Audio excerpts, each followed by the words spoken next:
Welcome to the Safety Third podcast. This very special edition of the Safety Third podcast has 3 people. How in the world is the editor going to put 3 people side by side? I actually never know. I never really know. I feel like we need to make it worse, like 5 people at one point. Maybe just like a pie chart. Yeah. You know? Oh, pie chart. Can we do a that's pie actually chart? not a bad idea. Editor. Can we do a pie chart?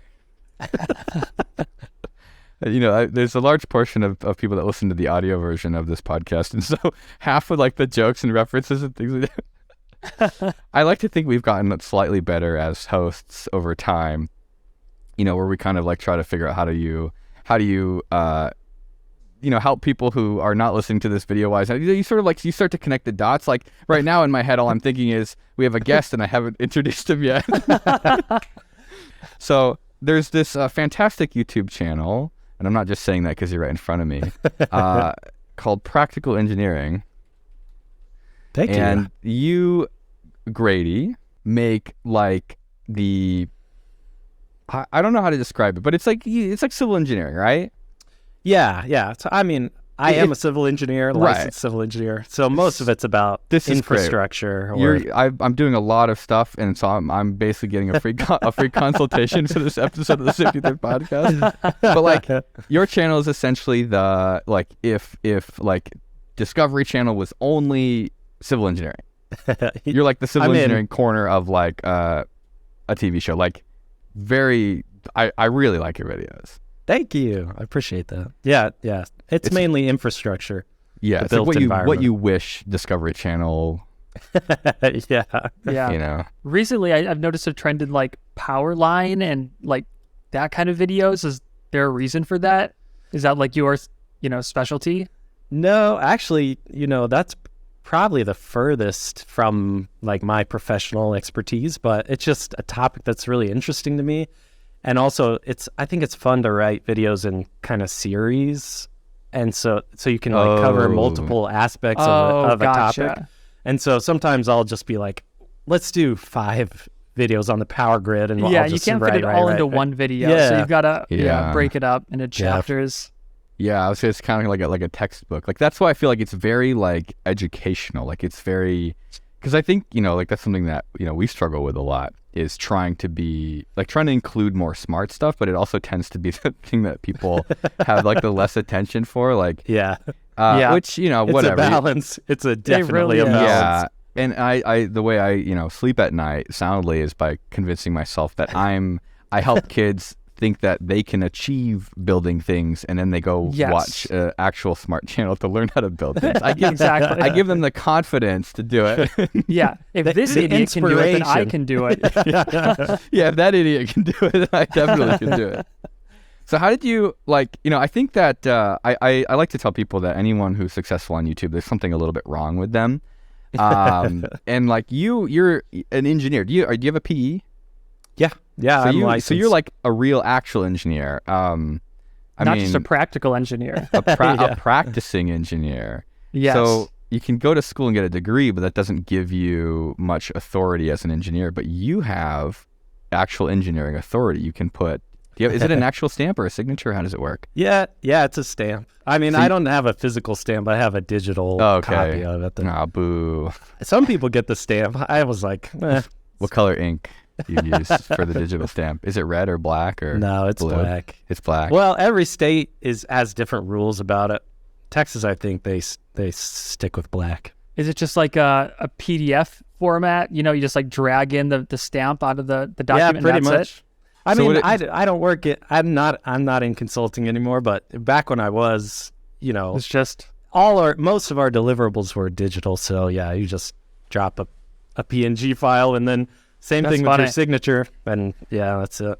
Yeah, when we went to Japan, remember we had to like fill out a bunch of forms in Japanese, and like they have a different way of doing signatures. It is like a stamp or a seal. So you would type in your name, it would turn into Japanese or something, and then it would make this square-looking stamp on all the like official documents. That's cool. Except it means nothing. Your stamp means something because you can put numbers on a piece of paper and then you put your stamp on it. I feel like it's more of a liability thing, right? It really is. Yeah, it's a way to take professional responsibility for something. Sometimes sometimes a really big thing and like, a really expensive thing. So I swear to God, this bridge isn't going to collapse. That's gotta be. Is there like liability insurance, like malpractice insurance? Is there? Oh yeah, yeah. It's errors and omissions insurance. What's the scariest thing you've stamped? I mean, the biggest project I've sealed is like a big spillway on a dam, on a new dam. With like a town below it? I mean, yeah, pretty far downstream, but yeah. Children's Hospital. You'd have enough time to warn them. It wouldn't be like a surprise. Yeah. How did you end up going from a practicing engineer? Are you still practicing? Do you still do stuff, or is it just the YouTube stuff now? No, I work on the YouTube channel full time. No. So I like, I said earlier, like there's something wrong with everybody who is, successful on the platform. Because like, I went to school, I got a degree, and then I immediately like didn't use it, right? Like you went even further. You went to school, you got a degree, you got your stamp. Do you have is it just a bachelor's? What do you have? I have a master's, but... So you have a master's and a stamp, and now you make YouTube videos. But at least you do make them about the topic you went to school for. Why did you switch? What was the? It was super gradual. Like the YouTube channel was a hobby for a really long time. Yeah. That I just it just scratched an itch that wasn't getting scratched at work. Like it was a creative outlet. It was just something fun, and it started getting more and more popular. The pandemic happened. Had a baby, didn't have any free time left anymore, and I was like, well, either I got to find a way to make my hobby my job, or I got to get rid of it, basically. So that I kind of got forced into the decision. Yeah, the baby, he's gone. No, even worse, we had another one. Oh God! No. So you basically figured out how to. I say cheat the system a little bit. You got to do what you wanted to do for work, and you used your kind of niche skill set. Okay, Jimmy, you're going to end this call. He is on the keyboard right now. He's dangerous. Okay, please. Why do you do this to me? The cat is on the keyboard right now. For the audio listeners and video listeners, because nobody can see this. Actually, I'll pan the camera down. I'll show you how dangerously close he is to it. He's literally on top. Look at how it's. Look at he's so fat. He's like bleeding over the keyboard. So you use this like niche to essentially generate content that like no one else really can do. Because what person in their right mind would leave a civil engineering job to make YouTube videos? Yeah, I mean that's true, but I wasn't strategic about it in that way. It was just like, this is something that I really love and is really important to me, and like I think I found a way to make it interesting to other people, and to me that was the big part of it. What do you think is sort of the most rewarding part of it? Is it teaching people, or is it being able to like pay bills with it, like the thing you like doing? Or I mean, I think it's a mix. Being able to support myself this way is extremely rewarding in and of itself. Just like, my job is to be creative and try to inspire people and sell advertisements. Yeah. We just did, we've been selling a lot of merchandise, and we just made a product, and I was like, we were filming a video on the second channel, and now I'm just like at the very end of it, we, like kind of promote one of the products. I'm just sitting there like, what are we doing? I've never, like, am I making an ad or making a YouTube video? It is hard. So that's a fun part of it too. But I mean, it is cool to like put a public face on an industry that's like important to me. Yeah. And I get tons of emails from like professors showing my videos in classes, and high schoolers who like chose civil engineering as a major because they they got inspired by my videos. So that's like, I mean, who could ask for more than that, really? Yeah. That is like it every time, I mean, there's been days you have a bad day, and then you get an email that says something nice about how you help them kind of figure out what they want to do in their life. And that's sort of cool. It definitely helps to. Cause like I didn't have engineers. Like I grew up in a tiny town. I didn't know any engineers when I was a kid, and I had no exposure to the field. So like if I had what I make now on YouTube, who knows what? Yeah. Yeah. I ended up getting a degree in geography, and and realizing I'm not cut out for this. This isn't for me, you know. Geography sucks, right? Nothing against geography. So I got a job where we tear it apart, we conquered geography. Take that, Earth. I never thought about it that way, but what was your first video? I was trying to find it, but YouTube got rid of that. You can't do that anymore. Oh yeah, I think the first video I posted was probably 2013 or 2014, and I was making videos about woodworking because my father-in-law gave me some tools, and I had never used any woodworking tools. So what do? You get on YouTube to watch videos, and that was the first time that I saw, people putting out regular content and who had like kind of built a brand and a community around around videos they were making. Because before then, to me, YouTube was just like the search engine for videos. Yeah. And so, that, like, for some reason, that instantly got me. And I was like, I want to be a part of that. And so I made some woodworking projects and made videos about them and put them online. And that's how the channel started. Who did you watch when you kind of first found YouTube? Do you remember any of? Oh yeah, Peter Brown, Frank Howarth, and Woodworking for Mere Mortars were the three channels that I was just like, this is awesome. I want to do this. That's so funny. You started off as like hardcore woodworking. Yeah, it was.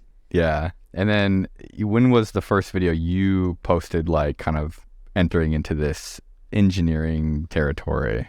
I think it was 2016 is when I was like, I'm going to rebrand the channel because I had made a few videos about engineering, and I was like, it would be cool just to have a channel about engineering. So I paid someone to make a logo and rename the channel to Practical Engineering.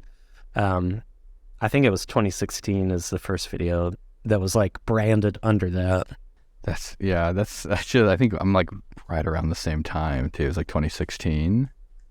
So now that you do all this civil engineering stuff, do you know how to do a survey? Is that something you learn about? I mean, have I ever run a total station? Yes. Yeah. Could I, if you hired me to come out and do a topographic survey of your property, could I do it? Probably not. Okay, interesting. Could you stamp? Can you stamp it though? Actually, what if I send you my Baji designs and you don't look at the numbers, but you put your stamp on it? That's a big no. Plus, I'm not licensed in California anyway. Okay. But actually, surveyors are licensed usually in most states, to my understanding, have like a totally different licensing process. Especially when they're like delineating property lines, that's got to be stamped by a registered professional land surveyor. Yeah, but is that like a notary public type thing, or is that like an actual professional degree? No, it is. It's an actual like professional licensure where you got to take an exam and all that. Because I called some surveyors and they gave me prices that are almost equally bad to the tree problem. You could go to college for that price. You could go to college, study engineering, and become a surveyor for what?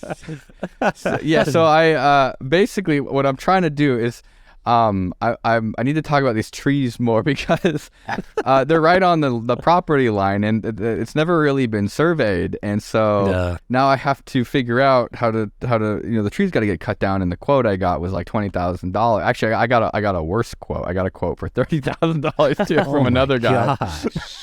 And then the surveyors gave me a quote for like $8,000. So I'm sitting here thinking like, okay, so if I trim the trees, then that might make the neighbors mad. So then I maybe need to figure out where the property line is. That's the most complicated part of survey. Like there's a lot of questions you can answer as a surveyor that don't require licensure. Right. But delineating boundaries between parcels is not one of them. Okay.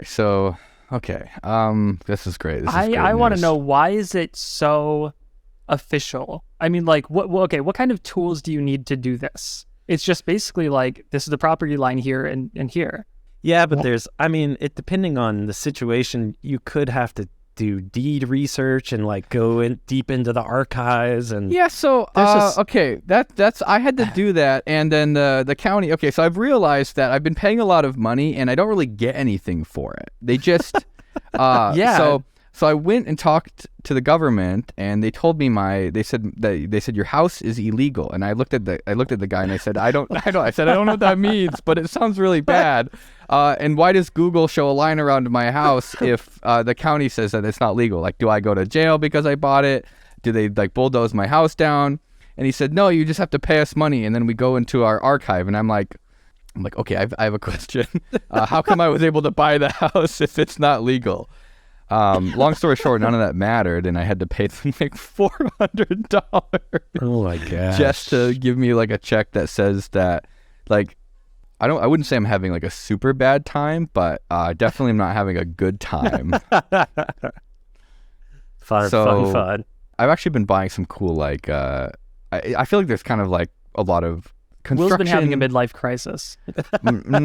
I would say it's something. It's worse. It's bad for me. I'm not enjoying whatever's happening right now. I've been buying a lot of tools, and I feel like there's maybe a little bit of overlay between like civil engineering and construction tools. So I bought a rotary laser level. And do you have one of these, Kevin? Have you seen one of these rotary laser level? Have you used one? They have like the line that spins around. Have you used one? Yeah, I've used one. I don't have one. Had no idea how cool some of the construction stuff you can buy is. This rotary laser level, you put it on a table or like a tripod, and it automatically levels itself, and then it starts spinning, and then you carry this little, like, it looks like a stud finder, and you tape it to like a stick or a ruler, and you carry it and you go up and down, and it beeps when it hits the perfect spot on it. So you can like tell exactly where everything is relative to the laser level. Wait, what do you mean? You can walk like 1,000 feet away. It can find the laser. Yeah. There's an easier way? No. Fill a tube up with water. Oh, well then you need like... That's the old school version of it. That's pretty cool. That is a good idea. It probably would have been cheaper than the laser level. Well, the thing about the tube full of water is it can go around trees and stuff. So like, especially like my house is on piers, and so a rotary level under there is useless. But a tube full of water, you can go check each pier and see if it's level with its neighbor or whatever. Damn, I got ripped off. I should have done the tube trick. But there's a thing with the tube full of water that someone told me that, like, if one part of it heats up, I can't remember exactly what it was, but water changes volume just a tiny bit with changes in temperature, so you have to be kind of cautious about that. Okay, so the laser was a good investment. You're telling me. You're telling me I didn't make a mistake. Definitely. Thank you. I'm glad that we ended that on a positive note. I've been making lots of mistakes recently. Kevin, you've seen some of the pictures of the mistakes I'm making. Hey, I'm just saying, I'm talking about midlife crisis, and you bring up your laser level. What about the tractor or the excavator? Well, no, see, that's my latest mistake leaks about 2 gallons of hydraulic fluid a day. How's your guys' midlife crisis going? I bought a giant industrial laser. That is, the laser Kevin just bought. It's like an old guy buying a Ferrari and then never driving it. No. It. Throw the Ferrari in the trash.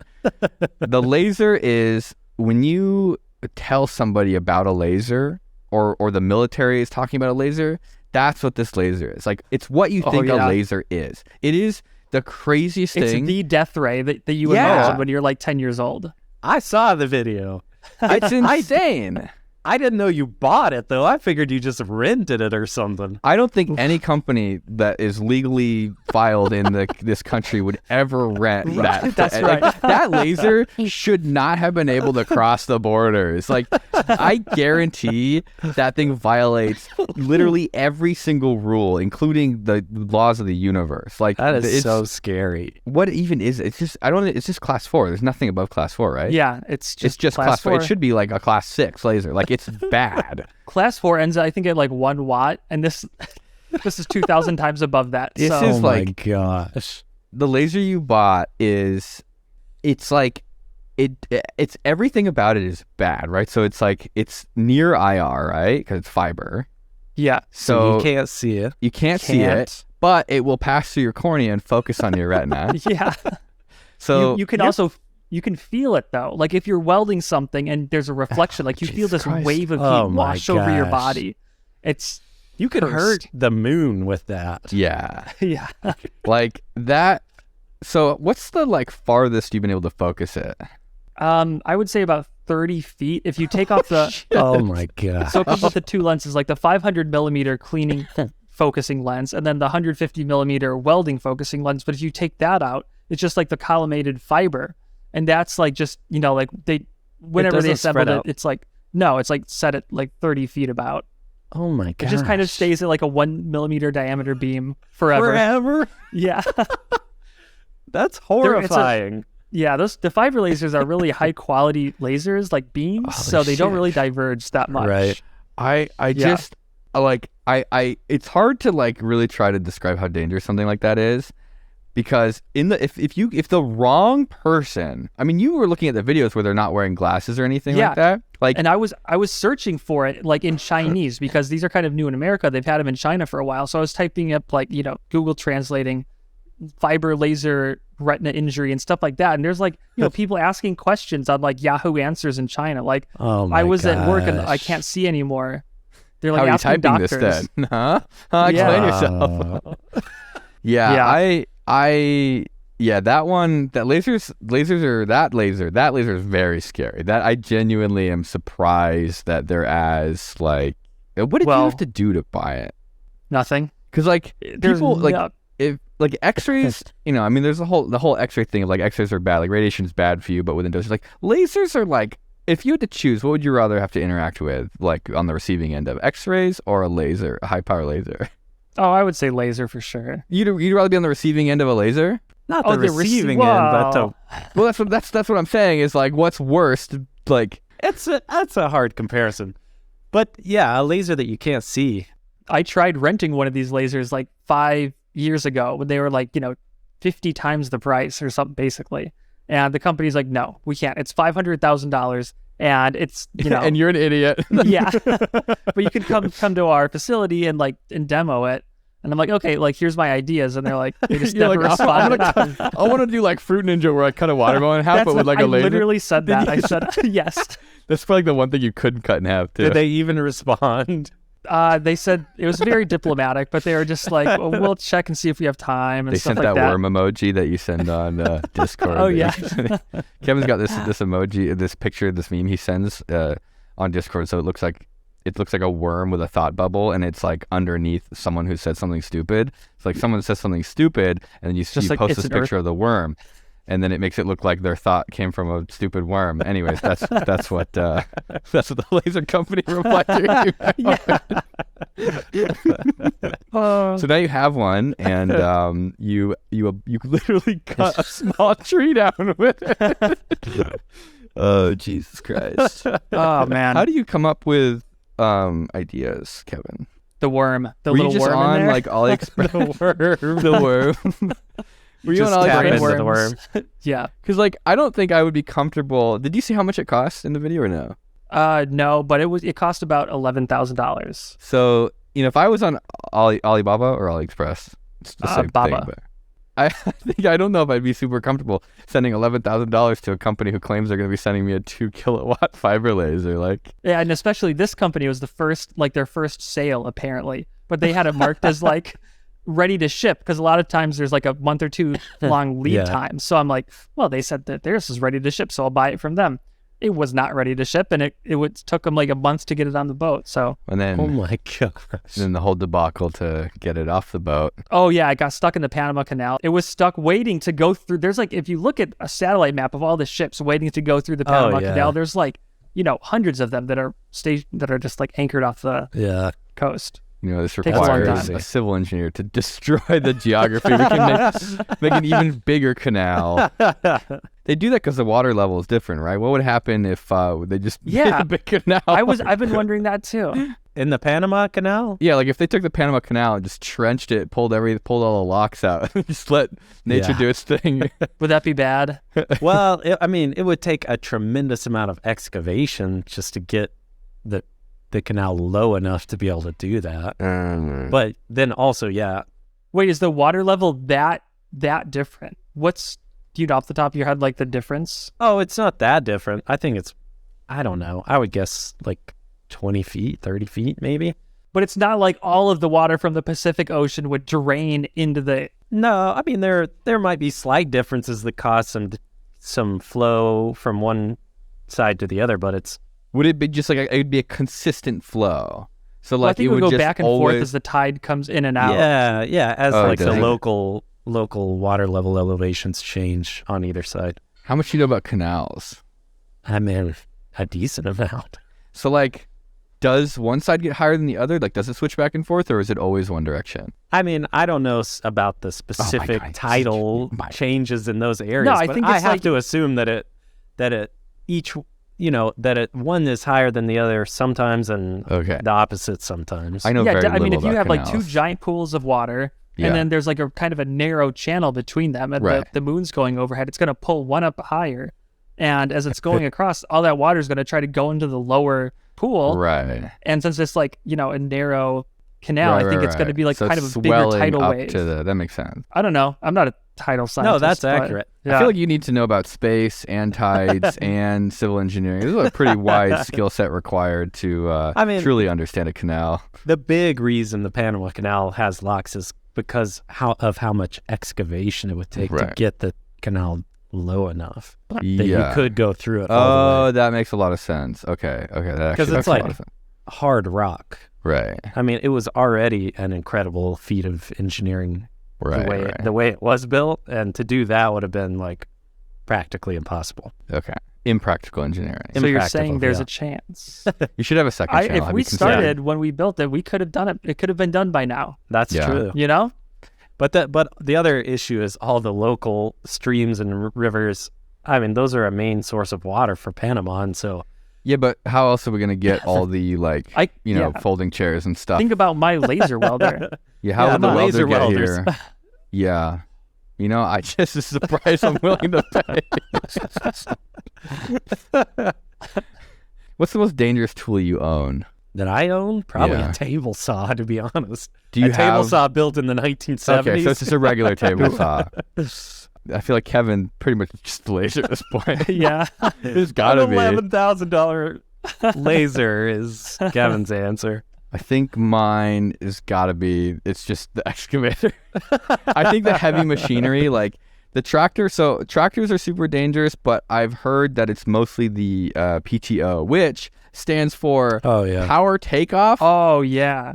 What? Those are the mangler.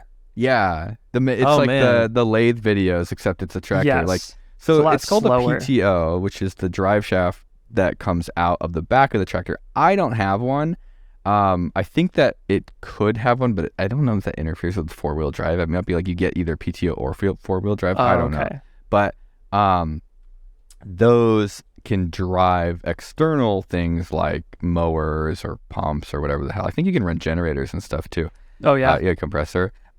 But because you've got this exposed turning shaft that's kind of got little crevices and maybe a universal joint that could potentially pinch things, they're known for consuming people. So maybe I don't know what's worse. It's all I mean, bad. you've already almost killed yourself with the excavator, I right? did. No, it's not that bad. It doesn't look No. that bad on camera. It was scary. I knew it was going to happen, so I was Oh, prepared you have it for on it. camera? Yeah. Yeah. I don't do anything risky off camera. Every camera comes on if I think I'm about to die. When I picked up the tree, It was more I like a grabbed safety it from demonstration. I grabbed it and I think it was laying down when I grabbed it. So when it came up, the kind of potential of it wanted to swing down. And so when I released it, as it was releasing, it started swinging. But I did So it's like you picked it up like this, and then when you let go, exactly it did something like that. Yeah.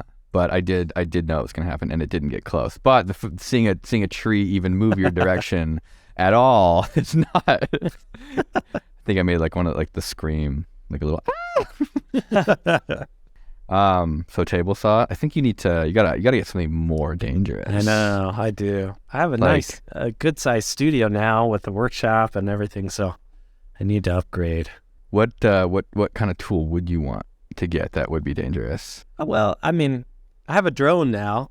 I'm working Yeah. on another channel that's all about construction, and so I got my drone license. I got a drone. What do you have on the drone? Do you have a LiDAR unit on the drone? Can you but I mean, topographical survey maps by any chance? I don't have that. Wait, actually, this is my pitch to people listening. So I got a quote. I don't want to tell you what the price is, but anyways, if anyone here, for whatever reason, has a LiDAR unit on their drone or wants to let me borrow their drone with a LiDAR unit, that'd be cool. Let me know what you would want in return. What do you want LiDAR? You want LiDAR for your just to get a topographic map of your property? Yeah. Apparently, take your laser level. Just mark out a 1x1 grid and. Oh God. I mean, it'll take you an afternoon. An afternoon? Yeah, you could do a topo survey of your property, no problem. Yeah, they just. It turns out. You ever heard like the wedding tax? Oh yeah. Where you go to rent like a tent for a party, and if you tell them it's a wedding, like $3,000. If you tell them it's a wedding, it's like $10,000. I think there might be something about a house tax where they go on Zillow and they just decide how much to charge you, and then I go on Craigslist looking for used equipment to do it myself. The problem is the license, right? So it's like I can't go get one of those. So I'm sort of stuck. I'm like trapped in this hell of contractors that charge a lot and the government forcing me to do it. Here's my analogy. It's like the healthcare system, right? Why does an aspirin cost $40 at a hospital? Yes. I don't know. They taste good. They taste better? The ones you buy at the store don't taste good, yeah. That's true. You can get the really big ibuprofen, the 800 milligram ones. Yeah. But you got to have somebody prescribe that to you. But you could just buy 4 of them yourself and take 4 of them. Right. Yeah, no, it's kind of like that with the whole construction industry. I don't know why stuff costs as much as it does, because I guess it can. Because it just pass the savings on to you at the end. Yeah, I have realized that I need to make more videos this year. Basically, that's what I realized. I was like, I got a quote to. I love what is this podcast has turned into, house renovation by people who don't know how to renovate houses, by person who doesn't know how to renovate a house. Sorry for dragging you guys into this. I got a quote to sandblast the ceiling because there's like a wood ceiling. I think they call it cathedral ceiling or chapel ceiling. I can't remember which one it is. It's just like a roof. Like the ceiling is the roof basically on the inside. And it was painted by the previous owners, and they painted this like vomit green. And I'm like, this is like gonna be a cool wood ceiling. I called the guy for like a blasting quote to do like glass or soda blasting or something, and he was like $3,000. And I was just like, yeah, I like the green paint. It's nice. Laser. Well, at least it means we get more videos. Yeah. You should write a book. I do. How to destroy your house and spend a lot of money doing it. How to destroy your house and get mesothelioma. Dude, I don't even want to talk about the asbestos. Oh gosh. Or the lead paint. I'm pretty sure that it has asbestos tile. I know it's, when you look at something and you're like, that's asbestos. I mean, tile is not that bad. No, My house has got popcorn too, though. Oh, it does. My house has asbestos siding, and on the outside. Yeah.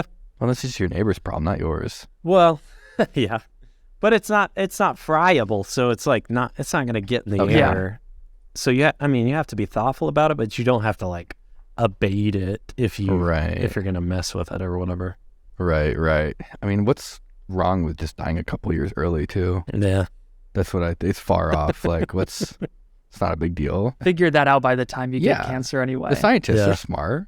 If they made a vaccine in 2 years, they could cure asbestos in 2 more years, right? I'm a gambling man. How long has asbestos been around? How long have they been trying to cure asbestos cancer? So that's what I've been doing, and I've been learning a lot. Like, I hate doing it. But I feel kind of like forced to learn about how this stuff works, because if you just pay someone to come in, I've learned that they don't always do a good job. Like, you can pay them and they'll charge you a bunch, and you'll be like, okay, they charged me a bunch, that means they'll do a good job, and then they don't do a good job. And so it's like, if you don't know what's going on and you're not familiar with it, then you're just going to have to deal with a bunch of crap in the future. And so for me, it's like, okay, I'm going to just get involved and try to do some of it myself, try to at least learn a lot, watch videos, That way I know how to talk to people when they're, telling you how much it's going to cost to do whatever. And I feel like I really like learning the stuff, but the instant I kind of have learned enough, then I don't want to do it anymore. And then I just let the contractor do it and just make sure that I think they're doing it the right way. I think that's accurate. Also get more than one quote, because you learn so much just by... Yeah, that's my strategy. That's what I've been doing. I call someone, I have no idea what I'm talking about, and I ask for something, and they give me some ridiculous quote because they're like, oh, this guy's an idiot. We'll just charge him up the ass. And then I'm like, ha, ha, ha. Then I call someone else, and I use what I learned all the from lingo. That conversation. And it's like, you think you've got me, but I know a bunch of big words now, and you're going to think that I know what I'm doing. And then you're going to charge me less. And then they come back with the exact same price as the first time. No. I think my neighbor became a contractor just so he could do it cheaply himself. Like, he built his house, he became a contractor, then hired everybody himself or something. Maybe you could do that. That is a problem. I don't know if it's true where you are, but in San Antonio, you can't, there's a lot of stuff you can't do on your own because you've got to pull a permit and it has to be a contractor. They have to have a contractor's license. Really? Yeah. Even for like stupid stuff, because the joke it's not that I've everything, been hearing, but it's a lot of stuff. Okay, because I've been sort of being told in general that when you deal with the government, it's like the joke is you need a permit to install a ceiling fan. It's almost like comical what they require you to put down on paper. Like, it almost makes me want to do it to spec. Like, you pick up a product, build a project, but do it to spec, just to show the insanity of technically what's on paper, what you're supposed to do. That's true. You have to pull a permit to have a garage sale in San Antonio. Oh man, what you gonna walk in there and give them the $100 that you're gonna make at the garage sale to hold the garage sale? They probably want you to charge sales tax. Probably so. You're supposed to do that. Don't get me started on sales tax. The more I think about that, the worse it gets, because it's like sales tax affects everybody equally, and so people who make less money are paying a disproportionate amount of sales tax. Yeah, I mean, within that state, and then you get charged on, if you're a seller, if you're a merchant, the state takes sales tax off the sale, and then you made money off the sale. Oh, why don't we just maybe take some of that too? Yeah. I was thinking about so we were I was talking to my producer today, and he was like, yeah, this other company that it's the agency that we run to bring ads for everybody. We got not audited, but it's a soft audit, because they randomly select companies to show your sales tax, I don't want to say voluntary, but self-reported sales tax. So if you buy something from out of state, you're supposed to report it and pay the tax on it. It's it's insane. It just starts to get really complicated, and how do you keep track of all this stuff? And where does it, you just put it on a spreadsheet and you just pay them this money, and then that merchant, so it's just... I feel like the IRS keeps this data on you so they can just come in anytime they want. They're like, oh, well, he's done this. Everybody's done this, right? So they're like, we got our warrant. I wish they would just charge you in one place. I'm in the thick of the sales tax thing too, because I wrote a book last year and I'll sell my own copies of my book. My publisher was like, oh yeah, we'll wholesale you copies of your own book and you can sell them on your website. And I was like, oh, easy. And now have sales tax liabilities in 10 states. Yeah. And they're all different. And it takes half a day to register your business within the state. Just send me a bill. I know. No, they don't send you a bill. They just audit you. Yeah, that's what happens. If you don't pay, you're going to get audited. They know exactly what you owe. I remember looking into it. When first we started selling some T-shirts, I did the same thing. I was like, yeah, I'll just do it myself. How hard could it be to make websites? No big deal. Making websites super easy. Taking credit cards super easy. Well, it's so easy. You want to pay sales tax to 4,000 different entities? Oh my gosh. Shit. It takes me a day every quarter to remit $5 of sales tax to the state of Ohio. Oh my God. What? What happens if you don't pay? They have sales they tax don't to a know. state that you're not part of. I mean, are you banned from Idaho or something? No, I mean, I don't know. I don't know the answer to that. I'm not an You accountant. should start a channel called When Practical Shopify- Tax Fraud. When Shopify says you have a sales tax liability in this state, I'm just like, okay, time to spend half a day trying to register my business in this state. They don't It's take care of it? crazy. Shopify doesn't take care of it? They collect it, but they don't remit it. And so you have to like do that yourself basically. And it's a lot of work. It's a lot of paperwork. Well, that's I'm what you sure get. there are services who do it for you, and I probably should find one. I'm But glad we made your life more difficult so that you could make money that you then pay back to us. yeah, Again. exactly. Just That's only crazy. accept Bitcoin. That's the way right there. Yeah, we need to go back to cash. I always ask for the cash discount, and they always look at me like, "Am I a cop?" I'm like, I don't think I'm a cop. I would know, right? If I was a cop. Yeah, I don't know. I like learning. I think that's why I like YouTube so much, is I can watch somebody explain something to me without having to suffer through the entire process myself. It's like, it's fun to watch a video about someone explaining a bridge falling down and breaking apart. It's not fun to be the guy who had to go through the process of having his bridge fall apart so that someone in the future could tell a story about it. That's very accurate. But yeah, I don't know. What kind of stuff what are you working on now? Like how's the book? How did you like that process? Are you working on something new? Is it? I don't have another book project right now, but it was fun. I mean, it's something I had always wanted to do. It was a ton of work, like way more than I thought it would be. If you'd done it a couple years later, I would have given you all the wood that I'm about to cut down, and you could have used it and saved a bunch of money. Yeah, because there was a paper shortage. It's pretty easy to turn wood into paper, right? Oh yeah, I'm sure. I'm sure you could figure out how to do it on YouTube in your backyard. Yeah, we're sort of homegrown. We make the books. Literally. We distribute it ourselves. I don't know. It's like this tremendous investment. It's not like a YouTube video where it's like, a few weeks of your life and maybe it flops and maybe it does well. It's like, I spent like an entire year working on this. And who knows? I have no idea if people will like it or not. Jimmy, were you nervous? Like, how nervous were you? I don't think I felt nervous about it. I know I would have been disappointed. Pretty sad, kind of sad about it if it wasn't very successful. Yeah, I mean, it sounds like it was, and it's it did really well. I mean, it's still the top of its category. Really? Do you want to tell us about it? You want to tell the audience 5 stars on Amazon. It's like what they do on like a real TV number show, or like the bestseller. Colbert Report. Number one, no, that doesn't count. Everything's a number one bestseller. Yeah, there's a lot of categories on Amazon. In architectural building books by YouTubers named Grady. Yes, finally I topped that category out. You want to tell us about it? Yeah, sure. It's called Engineering in Plain Sight, and it's just like, it's basically like, a field guide to birds or rocks or plants or whatever, but it's that for infrastructure basically. So it's like I feel like when you get to the wind turbine page, there's a bit of crossover between birds and civil engineering. That's true. There are a few birds, but yeah, it's an illustrated field guide to infrastructure basically. That's awesome. I just bought the there's the electronics kind of like guide as well, very similar to yours. After seeing the short.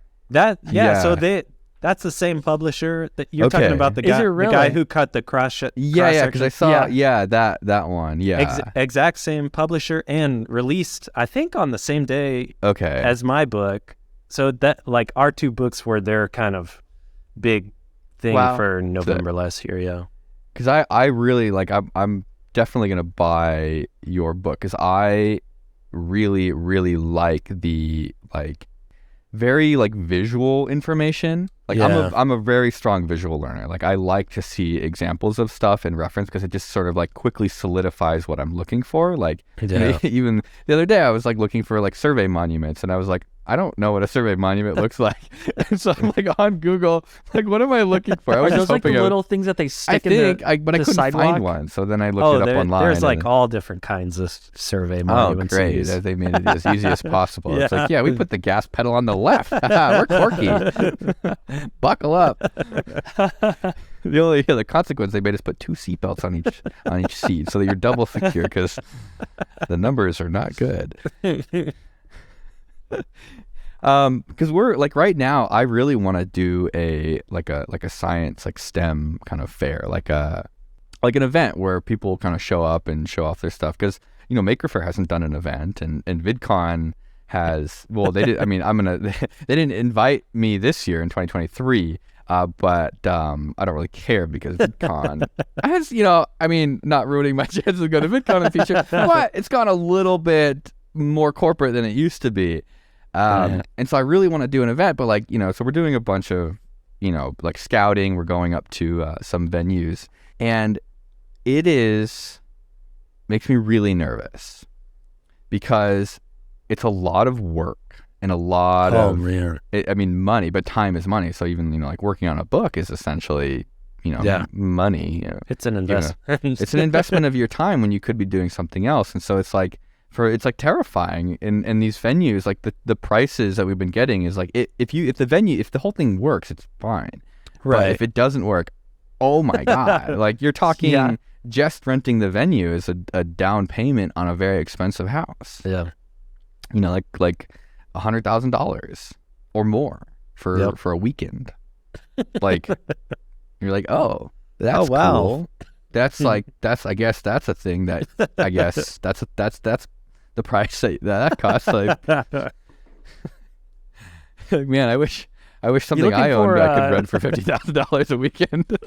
I wish we knew somebody that had a bunch of profits from a book sale that they were looking to reinvest into something that's definitely not going to make any profits. Yeah, if you consider turning that profit into loss.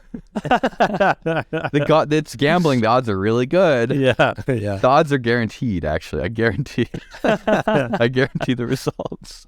But yeah, I'm I don't know. I think that like taking risks and doing stuff like that is, I don't know. You're gonna die one day, so yeah, you can't take your money and time with you to the grave.